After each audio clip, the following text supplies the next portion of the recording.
I grew up in Hawaii and I had some amazing role models in my life. There was my family and my friends, of course. We used to always watch TV, and I used to watch Happy Days. And Pat Morita was one of my sort of idols. It was just so great to see somebody who looked like me on TV. I mean, I grew up in like Gilligan's Island, and there was like I Dream of Jeannie, and nobody looked like me in a lot of those shows. But in Happy Days, there was one man who looked like me and that I could relate to, and that was Pat Morita. And I thought, that's something I could do. Oh wait, we can be on TV. Okay, I'm not just this little girl from Hawaii that has to stay on the island. I can go out and do amazing things. And then there was Nia Peoples. And I swear, I was like, oh my God, look at that life that she's living. And she was so cool. And I just thought, wow, I want to do what she's doing. I mean, I didn't really know what I was thinking when I thought that, I guess. It was sort of like, look at that beautiful woman. I kind of feel like I relate to her. I kind of feel like she could be a second cousin of mine. We kind of have the same vibe. Maybe I can be on TV too. Seeing somebody like that enabled me to pursue my dreams wholeheartedly and without fear. And I'm very grateful to her. I don't even know if she knows this. I met her once. She came to the show and I told her this. I don't know if people remember. You never know how you affect other people, but I was more excited to meet her. She might not remember me, but I was really excited to meet her, and it was such a huge honor. And I was like, you're the reason why. I didn't follow anybody else's journey. I mean, I got a lot of advice from my parents telling me you have to finish school, and I appreciate that. But at the same time, they were like, but if you have dreams, go for it. And they helped me. They took me to Japan. And the J-pop industry at the time was about putting your face on something, not quality work. Some of the songs I recorded were off key. I mean, it was just a very strange situation. I thought they would want me to be the best I could. And as we learned, entertainment is also a business. And they were out there to make a business out of my face, which becomes the logo in J-pop. And I learned a lot about the business of entertainment, but I didn't care for it. And I didn't like being the star. I didn't like everybody having an opinion about me. And so I said, okay, I'm done.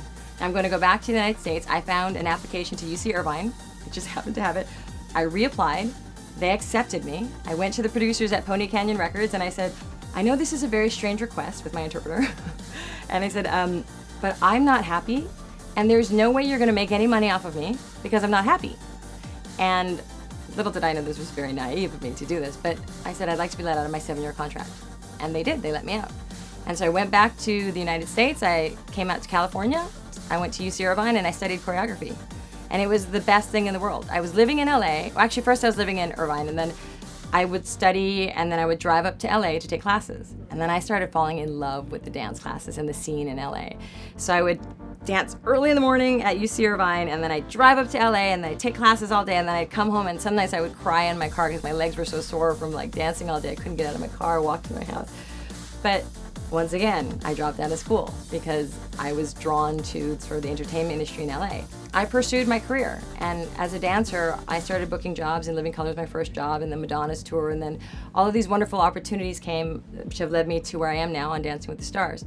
But about 10 years ago, after I did Madonna's tour, which was pretty much the pinnacle of success to me. It was what I really wanted to do, and after I did that, I was done. I had sort of knocked off my bucket list.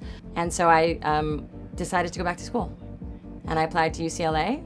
They accepted me, which was kind of amazing and miraculous.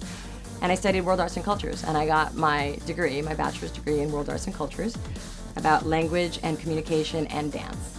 You know what's so great about CAPE is that this isn't just about, hey, book us because we're Asian.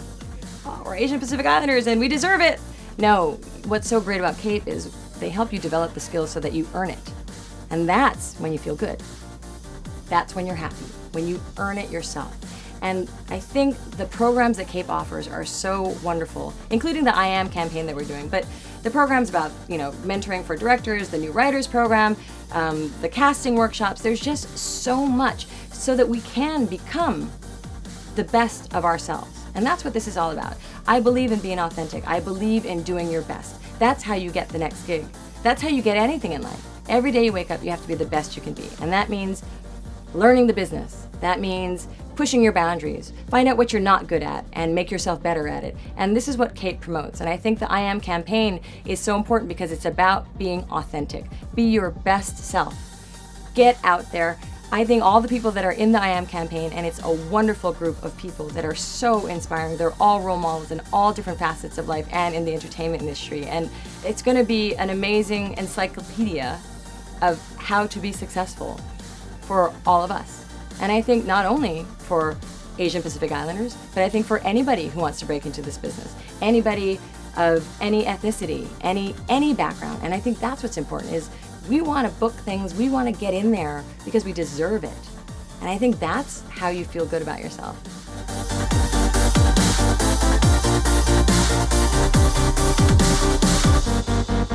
Hey guys, so as I was telling you before,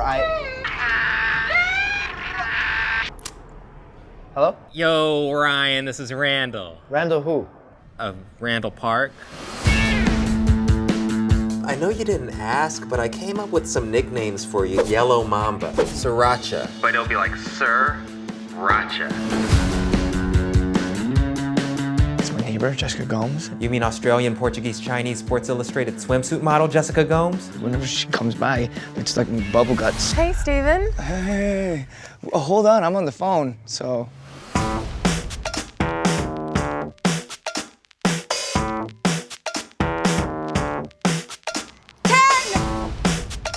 Remember when you asked me about my skin regimen? Feel my feet. No, smell seriously, it. feel That's it. mighty close. No, Wow. really. Okay, that's perfect. Honey, I can't find rubies. Just thought I'd try something different. This is a date. This is not a date. This is a date. Hey, sorry I'm late. What are you guys doing here? It's like an episode of the dating game. I'll be a Cape role model. Awesome, thanks, man. Right on. Hey, what exactly do I have to do? Just be yourself. Cool. Do I have to wear pants? Can I be a role model?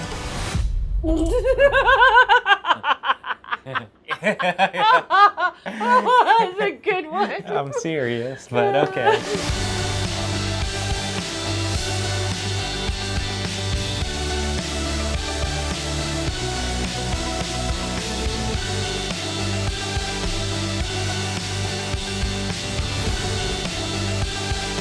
Do what you love.